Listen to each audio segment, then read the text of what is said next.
네. 오늘은 요한복음 5장 보겠습니다. 요한복음 5장 30절.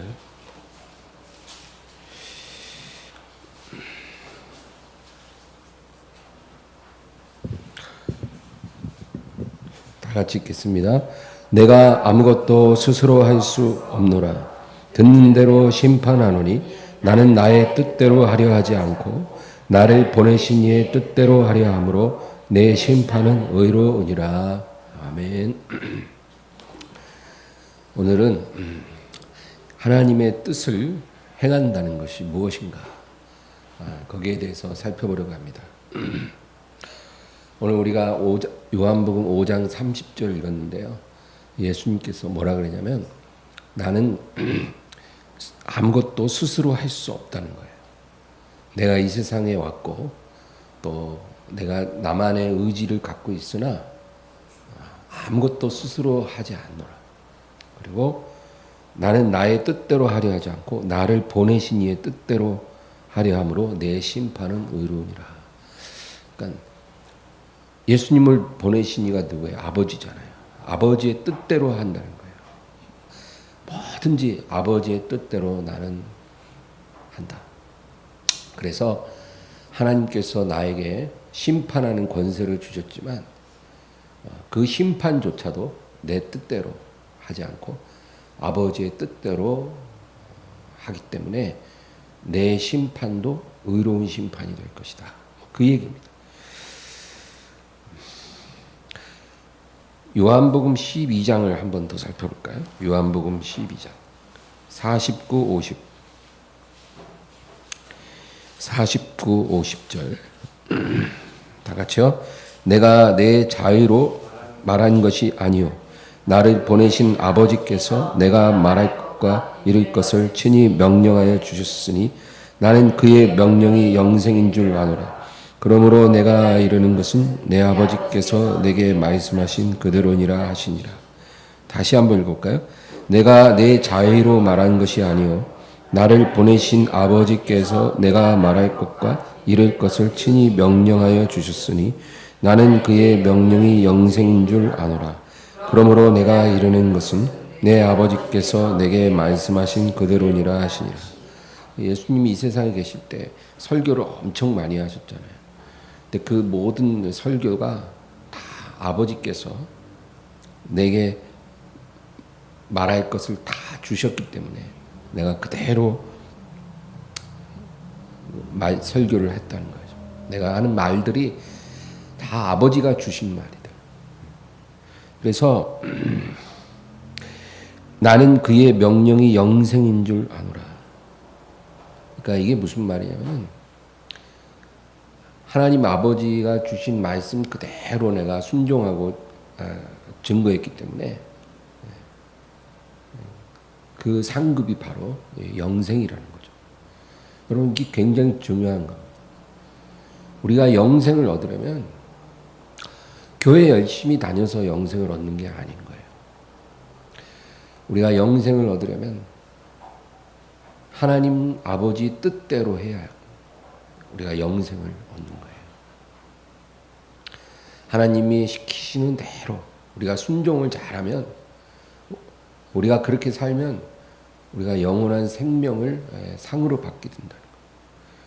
여러분 이게 믿어지면 복 있는 사람이고 이게 안 믿어지면 어쩔 수가 없어요. 누가 말해도 안 믿는 사람은 안 믿더라고요. 예수님이 말해도 안 믿고 바울이 말해도 안 믿고 베드로가 말해도 안 믿고 누가 말해도 안 믿는 사람은 안 믿어요.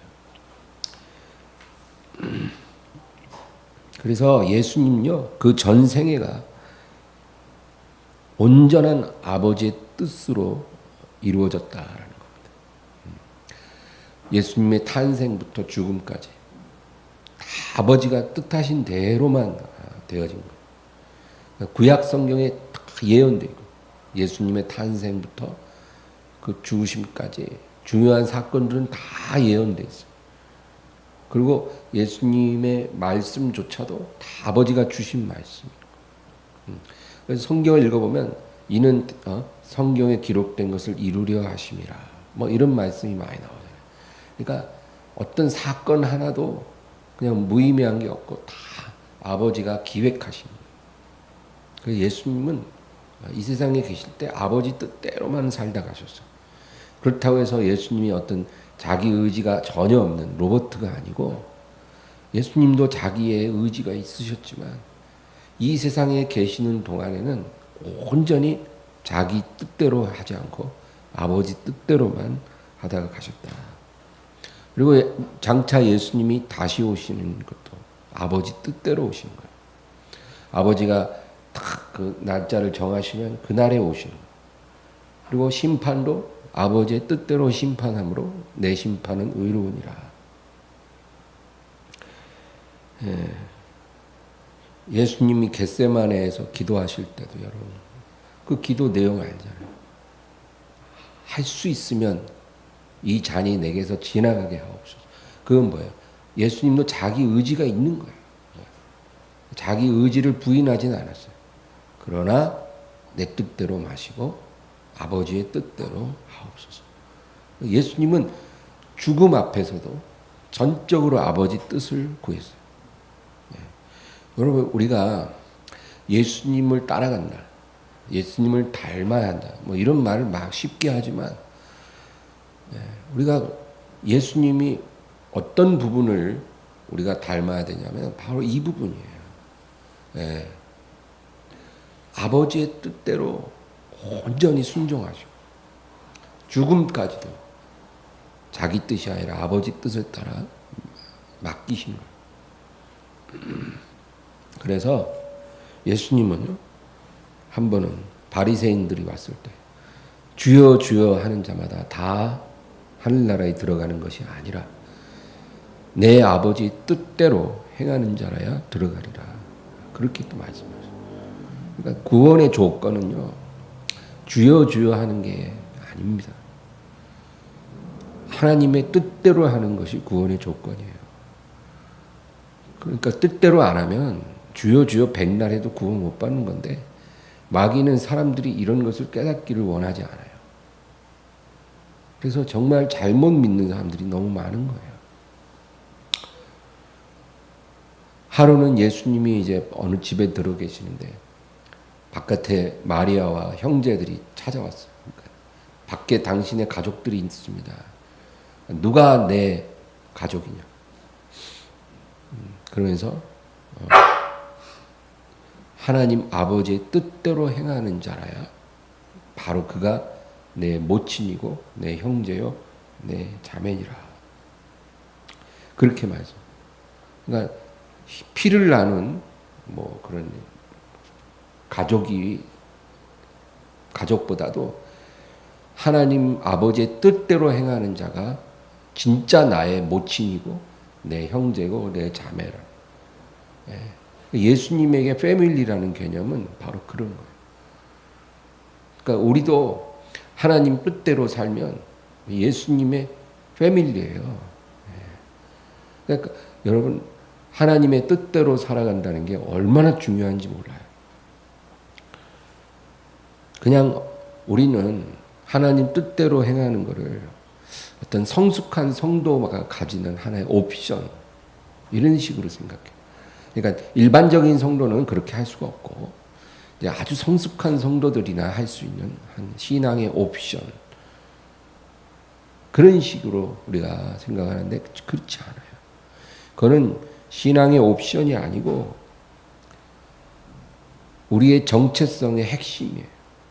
그러니까 우리가 하나님의 자녀고 하나님 나라의 백성이고 예수님의 신부고 그의 기르시는 양이면 그 우리 정체성을 증명하는 조건이 뭐냐면 우리가 하나님의 뜻을 행하느냐 그렇지 않느냐 이거예요. 그래서 우리가 마지막 날에 예수님 다시 오시면 우리의 정체성이 거기서 딱 정해지는 거예요. 그러니까 우리가 이 세상에서 하나님 뜻을 잘 행하는 사람이면 우리가 주님의 양이고 주님의 거룩한 신부로 분류되는 거고 우리가 교회는 늘 다녔으나 하나님 뜻과 전혀 상관없이 내 마음대로 살았으면 그럼 어떻게 돼요? 양이 아니라 염소인 거예요. 네. 그리고 불결한 신부예요. 불결한 신부, 부끄러운 신부. 그러면은 갈라지는 거예요. 네. 이게 무서운 일이에요. 지금 제가 이렇게 설교로 말하니까 그냥 그런가 보다 하지만 진짜 그날이 와서 우리가 주님 앞에 탁 서면요, 우리 숨도 못 쉬는 그 압도됩니다. 성경에 보면 예수님을 만난 사람들은 다 압도됐어요. 그래서 완전히 그냥 확 무너져 갖고 고개도 못 들어요. 그 영광 앞에서. 그리고 속일 수도 없고 변명할 수도 없어요. 그냥 우리가 주님 앞에 판결을 받는 거예요. 그리고 양과 염소로 갈라지는 거예요. 그 기준이 하나님의 뜻을 행했는 거예요. 근데 그것에 대한 판단은 내가 하는 게 아니라 하나님이 하는 거예요. 이게 무서운 거예요, 여러분. 하나님이 판단한다니까요. 겁먹으라고 하는 얘기가 아니라 오늘부터라도 우리 마음에 새기고 살아야 된다 그 말이에요. 뭐 우리가 말씀을 들었다고 해서 내일부터 당장 사람이 달라지는 건 아니겠죠. 그러나 우리가 그 방향으로 계속 가야 돼요. 예. 하나님 뜻을 전혀 생각하지 않고 살았으면 이제는 그것을 생각하고 그거를 명심하고 살아야 돼요. 그래서 내 하루의 삶 속에 내가 하나님 뜻을 행할 수 있는 부분을 행해야 돼요. 예. 뭔가가 달라져야 되는 거예요. 하나라도, 딱 하나라도. 하나님은 그런 걸 다 보셔요. 안 볼 것 같죠? 봐요. 너의 머리털 숫자까지 세신 바 되었다. 그게 과장이 아니에요. 하나님이기 때문에 그거 다 알고 계신 거예요. 뭐 우리 머리카락 숫자는 오늘 아침 숫자하고 점심 숫자, 저녁 숫자 다 다를 거 아니에요. 다 알고 계시더라고요. 그런 하나님이 우리가 오늘 하루 동안 하나님의 뜻을 한 가지라도 행한다면 그거 모르시겠냐고요. 우리 마음이 그쪽으로 향하고 있으면 그걸 모르시겠냐고요. 안다는 거예요.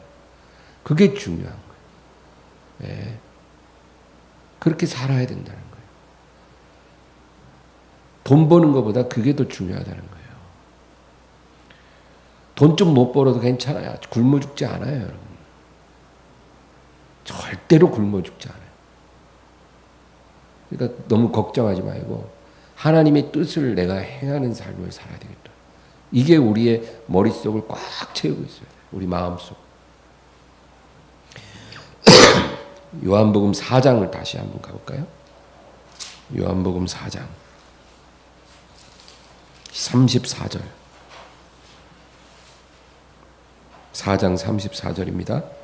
예수께서 이르시되 나의 양식은 나를 보내신 이의 뜻을 행하며 그의 일을 온전히 이루신 이것이니라.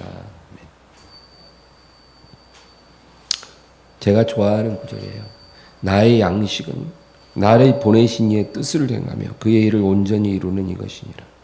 그러니까 예수님은 아버지의 뜻을 행하는 것을 하루 삼시세끼 먹는 것보다 더 중요하게 여기셨어요. 매일매일 예수님은 아버지의 뜻을 행하는 것으로 낙을 삼고 그것으로 기쁨을 삼으셨어요. 예수님의 이 세상 삶의 목적, 이유, 의미, 보람, 기쁨 이게 다 하나예요. 나를 보내신 아버지의 뜻을 이루는 것이에요. 예수님은 그것만 생각했어요. 그것만. 눈을 떠도 눈을 감아도 앉아도 일어서도 길을 걸어도 음식을 먹어도 항상 예수님은 나를 보내신 아버지의 뜻을 내가 행하리라. 항상 그것만 생각하다 가셨어요. 그럼 예수님이 그렇게 살았다라는 것을 우리가 알아야 되는 이유는 우리를 구원하신 하나님의 목적도 바로 그거라는 거예요. 여러분, 하나님이 그 아들을 이 세상에 보내서 십자가에 내어주신 것은 그로 인하여 우리를 구원하심도 있지만 우리를 그분처럼 만드는 게 하나님의 목적이에요. 저와 여러분을 구원하시고 나서 우리가 다 예수님처럼 변해가는 것. 그것이 아버지의 소원이에요. 사람을 창조하신 하나님의 진정한 목적이에요. 여러분. 제가 지난번에 설교할 때 그랬죠.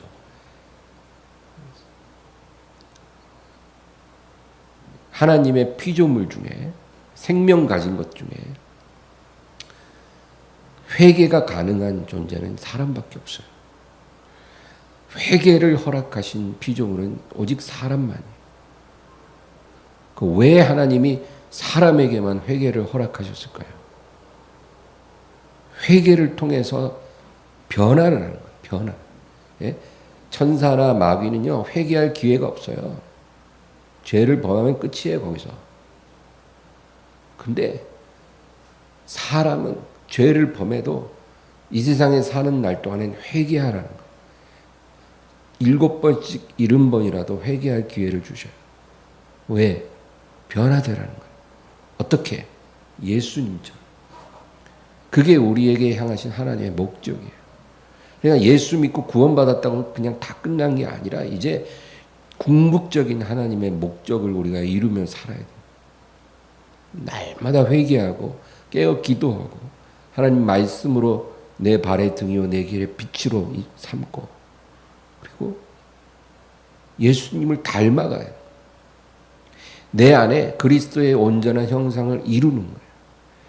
그게 하나님이 우리를 향하신 목적이에요. 내가 지금까지 교회를 그렇게 다니면서도 나를 향한 하나님의 인생의 목적을 모르고 내가 아직까지 살아왔다면 여러분 그것도 회개하고 이제 변화돼야 돼요. 우리 마음의 생각이 바뀌어야 돼요. 이 세상에서 성공하려고 하나님을 구하는 사람들도 많거든요.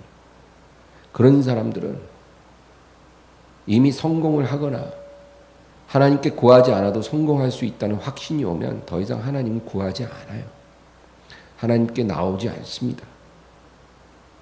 그러니까 여러분 하나님을 안 믿는 것도 잘못이지만 믿는다고 하면서 믿는 목적이 잘못되면 그것도 큰 문제예요. 왜냐하면 언젠가는 하나님을 떠날 것이기 때문에. 그래서 우리가 하나님을 섬기는 목적이 바르게 돼야 되는데 그게 뭐냐? 예수님을 닮는 사람이 되는 거예요. 그게 우리의 인생의 목적이 되어야 됩니다. 예수님이 아버지 뜻에 순종하신 것처럼 우리도 하나님 아버지 뜻에 순종하는 자가 되는 거예요. 그게 바로 예수님을 닮는 거예요. 예수님의 형상을 이루는 거예요. 복잡한 게 아니에요. 예수님처럼 순종하는 사람이 되면 그게 바로 예수님의 형상을 이루는 거예요. 우리가 그런 사람이 되면 하나님 나라를 우리가 상속받는 거예요.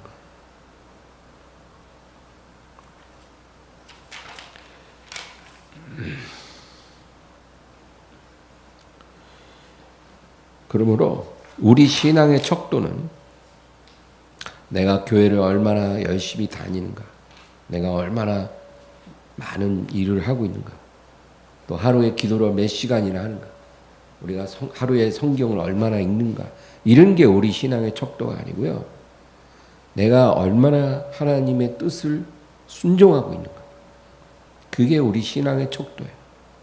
하나님이 그걸로 우리를 판단하죠. 네가 얼마나 나에게 순종하며 사는가, 그걸 보십니다. 그거를 우리가 날마다 구하면서 우리가 그걸 위해서 기도하고 성경도 읽고 설교도 듣는 거예요.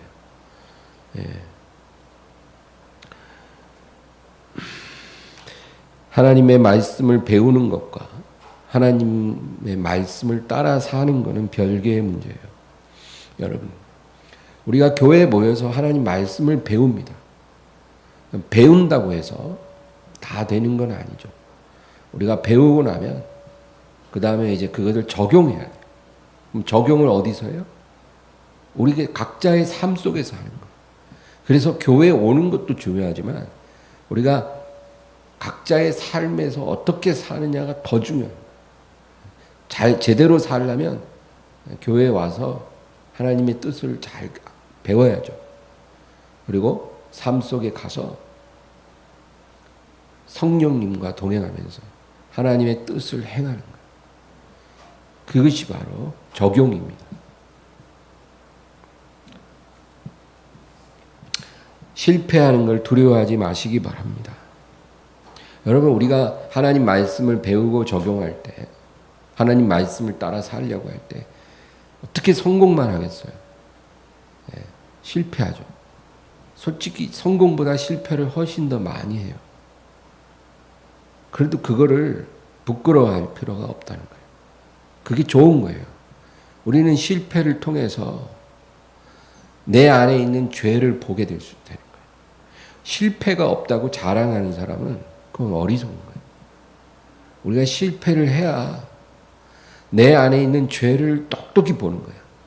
내가 머리로는 하나님 생각, 뜻, 말씀을 알고 있어. 내가 어떻게 해야 하나님 뜻을 행하는지도 알아요. 그런데 그렇게 못해. 내 안에 죄가 있기 때문에. 그거를 보는 것도 필요해요. 아, 내 안에 이런 죄가 있구나. 원해도 할 수 없구나. 원하는 마음보다 원치 않는 마음이 더 강하구나. 내 안에 있는 죄를 볼 수 있어야 돼요. 그리고 그래서 내가 하나님 뜻을 행하는 것은 내 의지만으로 안 되고 성령님의 도우심이 반드시 필요하다. 그거 깨닫는 거예요. 수많은 실패를 통해서 성령의 도우심을 우리가 필요로 한다는 것을 깨닫는 거죠.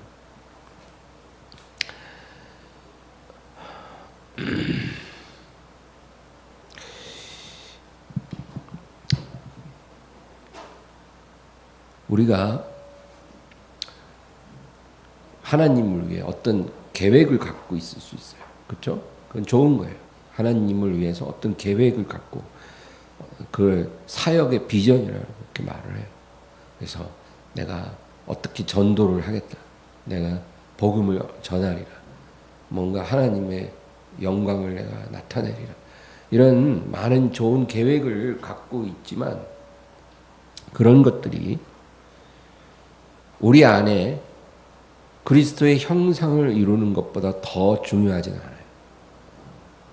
여러분, 제가 교회에 있어 보니 하나님께는 엄청 열심히 있는데 그 마음 속에는 그리스도의 형상이 빈약한 사람들이 많더라고요.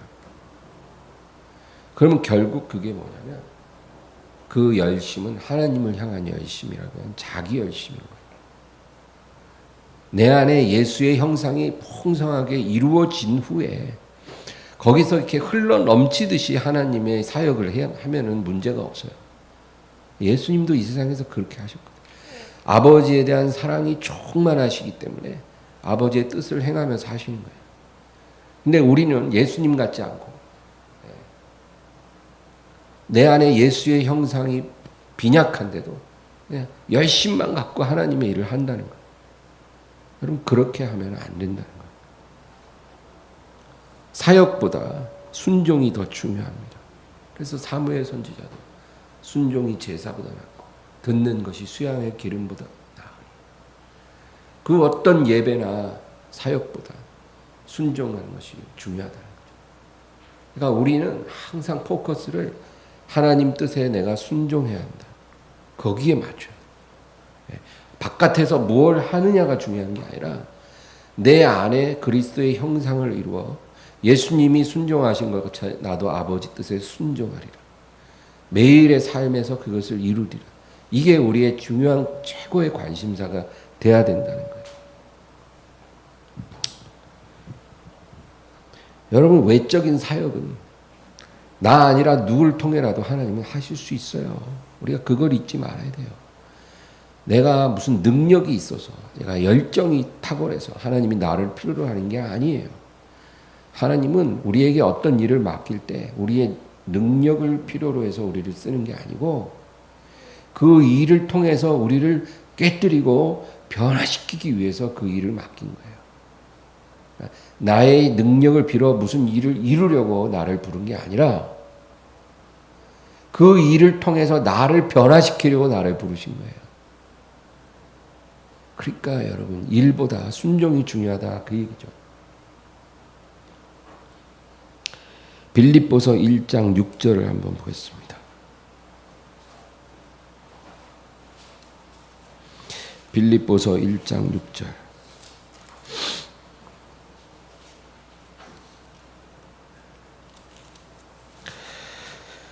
다 같이요. 너희 안에서 착한 일을 시작하신 이가 그리스도 예수의 날까지 이루실 줄을 우리는 확신하노라. 아멘.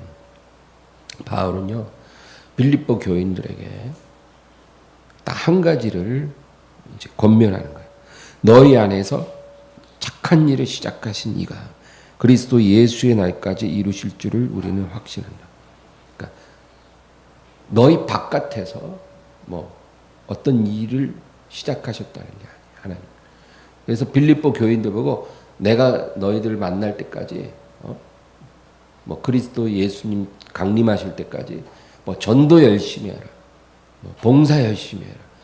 이런 게 아니에요. 너희 안에서 착한 일을 시작하셨다는 거예요. 누가? 성령께서. 성령이 우리 안에서 착한 일을 시작하셔요. 그 착한 일이 뭐겠어요? 그리스도의 형상을 이루는 거예요. 우리를 예수 닮은 사람이 되게 하려고 성령님이 그 일을 우리 안에서 시작하셨는데 그날까지 이루실 줄을 우리는 확신한다. 그러니까 여러분, 이게 제일 중요하다는 거예요. 성령이 오신 목적도 그거예요. 우리 안에서 그리스도의 형상을 이루는 그 일을 이루기 위해 오신 거예요. 그리고 그 일은 차질 없이 진행이 돼서 예수님이 이 땅에 오시는 그날까지 온전하게 이루어질 것을 확신한다는 거예요. 여러분, 우리 각 사람 안에서 성령님이 지금 그 일을 하고 있어요. 네. 성령님은 우리를 성공시키기 위해, 부자 되게 하기 위해 오신 분이 아니고 우리를 그리스도의 형상으로 변화시키기 위해 오신 분이에요. 우리가 성령님이 뭘 위해 오셨다는 걸 알면 우리도 성령님과 합작을 해서 그 일에 발맞춰서 나가야 돼요.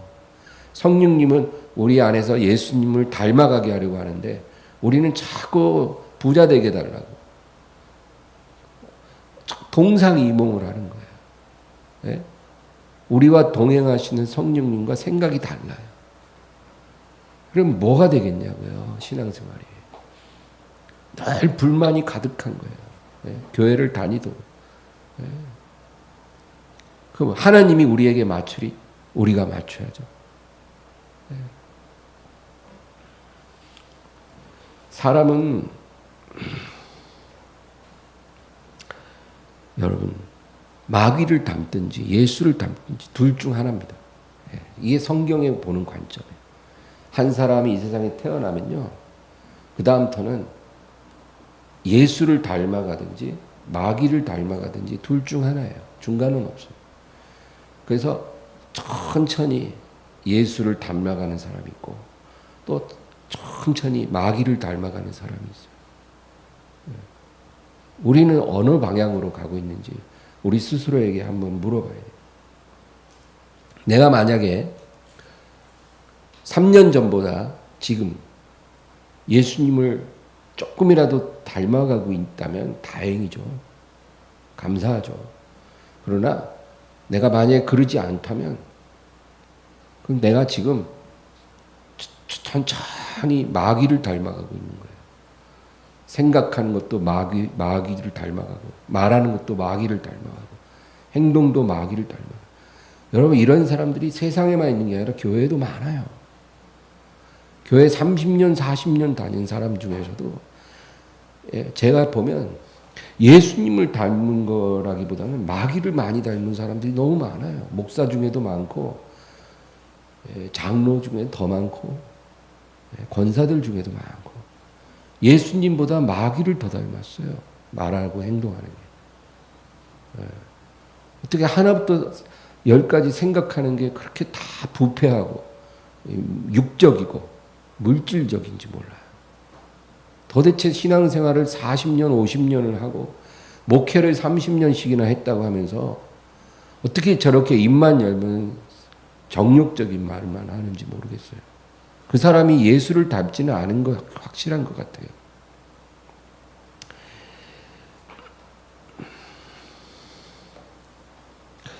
요한복음 16장 한번 보겠습니다.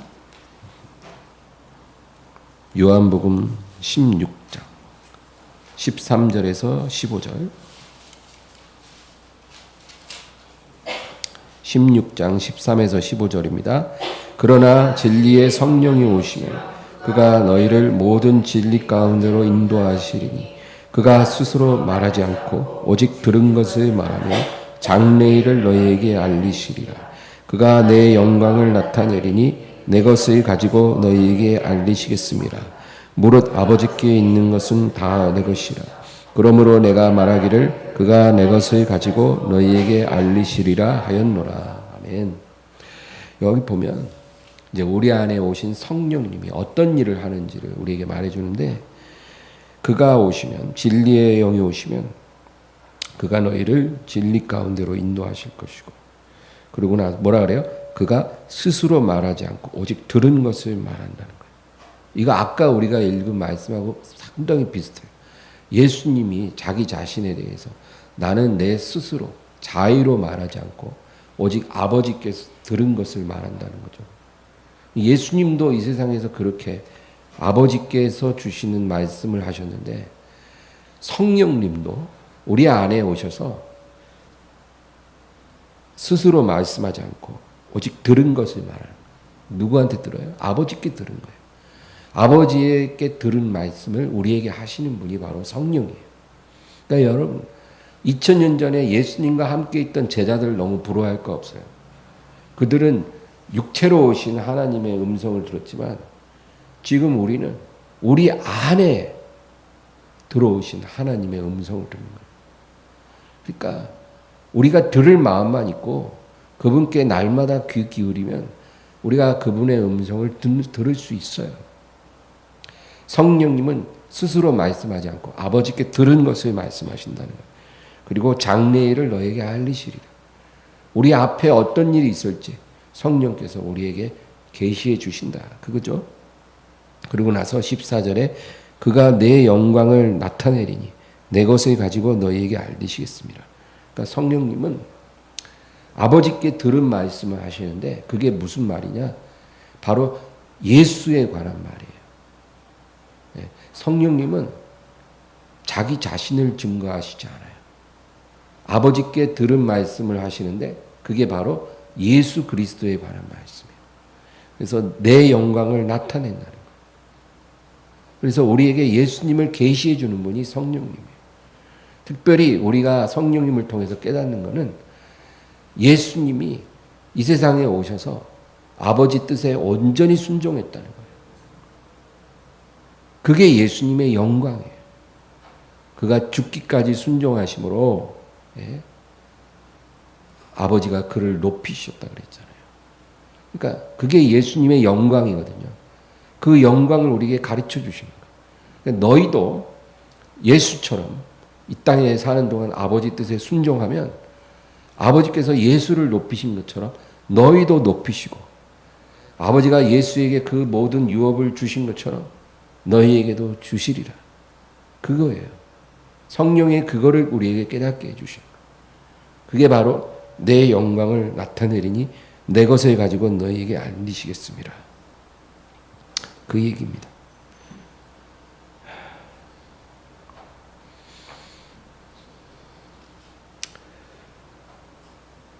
여러분, 우리가 우리 형제를 볼 때 조심해야 될 게 있어요. 우리가 주 안에서 한 형제들을 바라볼 때 그 형제 안에 온전히 이루어져가는 그리스도의 형상을 우리가 볼 수 있어야 돼요. 어떤 형제든지 그 안에 예수의 형상이 있거든요. 그 형상은 아직 미완이에요. 그러나 그 미완의 예수 형상이 점점 온전히 변화되어 가고 있는 모습을 우리가 봐야 돼요. 그걸 보면 어떤 형제라도 우리가 품을 수 있어요. 그런데 우리가 그걸 보지 않고 그 형제 안에 남아있는 옛사람의 모습만 보면 우리가 그 형제를 정죄하게 되고 미워하게 되고 그리고 꺼려하게 돼요. 어떤 형제든지 그 안에 이루어져가는 예수의 형상이 있고 또 옛사람의 모습이 아직 남아있기도 해요. 그때 우리가 바라봐야 될 것은 예수님의 형상을 바라보고 그리고 그것을 격려해주고 기다려주고 그것을 위해 기도해주고 부축해주는 그게 우리가 할 일이에요. 예수님이 제자들을 바라보실 때 그걸 보지 않았겠어요? 그 미완의 아름다운 형상을 미리 보시고 그들을 축복하셨지. 그들의 부족한 모습만 보셨다면 어떻게 예수님이 제자들을 품으셨겠어요?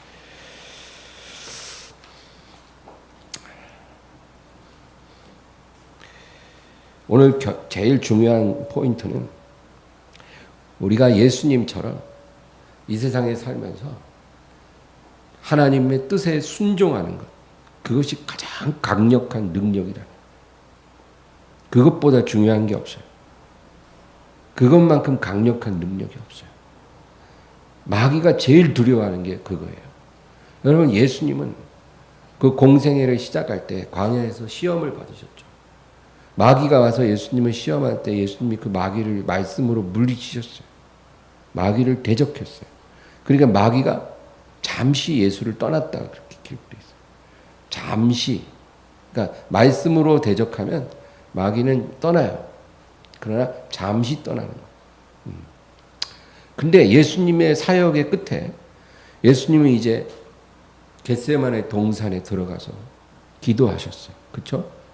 그 마지막 순간에 예수님이 기도하는데 그때 마귀가 없었겠어요? 아마 그 동산 안에 마귀가 와 있었을 거예요. 예수님도 알고 있어요. 근데 예수님이 그 마귀를 대적하는 기도를 한 게 아니에요. 3시간 동안. 마귀를 대적하는 기도를 한 게 아니고 아버지 뜻에 순종하게 해달라고 기도하셨어요. 예수님은 그 초점을 마귀에게 맞추지 않고 아버지 뜻에 순종하는 것에 맞췄어요. 그래서 내가 순종할 수 있게 해달라. 3시간이나 기도했어요. 네. 여러분, 그거예요. 우리가 때로는 마귀를 대적할 필요가 있지만 그러나 그거보다 더 중요한 거는 우리가 순종을 해야 돼요. 그러면 마귀가 물러가요. 순종만 바르게 잘해도 마귀가 놀라서 물러갑니다. 예수님은 십자가에 못 박히셨을 때도 그를 조롱하는 사람들에 대해서 신경 쓰지 않았어요. 오직 아버지께만 집중했어요. 그래서 내 영혼을 아버지께 맡기나이다. 그렇게 말씀하시고 돌아가셨어요. 우리가 가야 할 방향이 그거예요. 내 삶에 어떤 고통이 다가오면 여러분 그 고통에 집중하지 마세요. 그 고통을 허락하신 하나님 뜻에 우리가 집중해야 돼요. 내가 지금 너무 괴로운 상황에 있어요. 그럼 그건 누가 주신 거예요? 하나님 주신 거잖아요. 그러면 하나님이 나에게 이것을 허락한 뜻이 있지 않겠어요? 그 뜻이 무엇인가를 묻고 그 뜻을 이루는 것에 우리가 집중하는 거예요. 하나님 뜻에 순종하는 것에 우리가 집중해야 돼요. 그러면 우리가 영적 승리를 합니다. 하나님이 원하시는 것이 회개면 회개를 해야 되고 용서면 용서를 해야 되고 금식하고 기도하라 하면 그 금식하고 기도를 해야 되고 어떤 하나님이 우리에게 요구하신 뜻이 무엇인가를 구하고 거기에 집중하고 순종하면 우리가 그 시험을 이깁니다. 마귀가 물러가요. 그 고통도 우리가 이겨냅니다. 그게 제일 중요하다. 그게 예수님이 하신 방법이었어요. 예수님이 광야에서 금식하고 마귀를 대적할 때는 마귀가 잠시 물러갔지만 예수님이 아버지 뜻에 죽기까지 십자가에서 순종하실 때는 마귀가 완전히 패배했어요. 우리도 예수님처럼 그렇게 승리를 해야 합니다. 하나님께서 우리에게 가장 원하시는 제사는 뭘까요? 순종의 제사예요. 순종의 제사.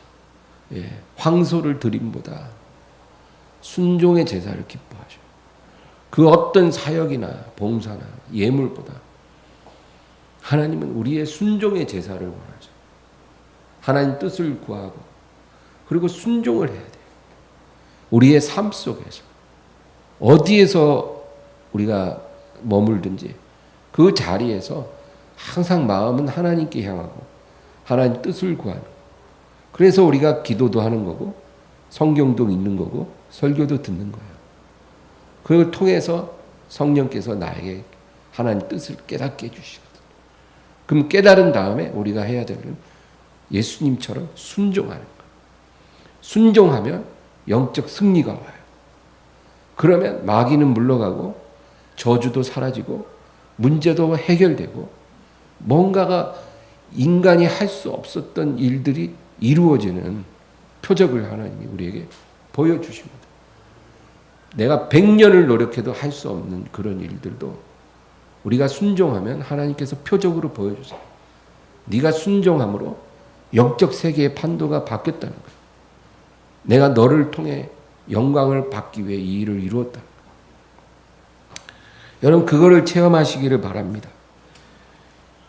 예수님이 이 세상에서 아버지께 드린 그 순종의 제사를 그냥 감사만 하는 게 아니라 우리도 이 세상에 살면서 그 제사를 하나님께 드려야 되는 거예요.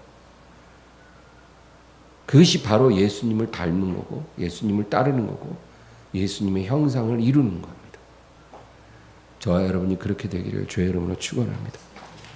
하나님 아버지, 오늘 말씀을 기억하면서 순종의 제사를 드리는 저희들이 되게 하옵소서. 예수 그리스도의 온전한 형상이 우리 안에 이루어지게 하여 주시고 예수님을 바라보며 살아갈 때 우리도 예수님처럼 변화되는 영광을 나타내 주시옵소서. 주님을 의지합니다. 하나님 아버지, 우리를 붙들어 주시옵소서. 예수님의 이름으로 기도하옵나이다.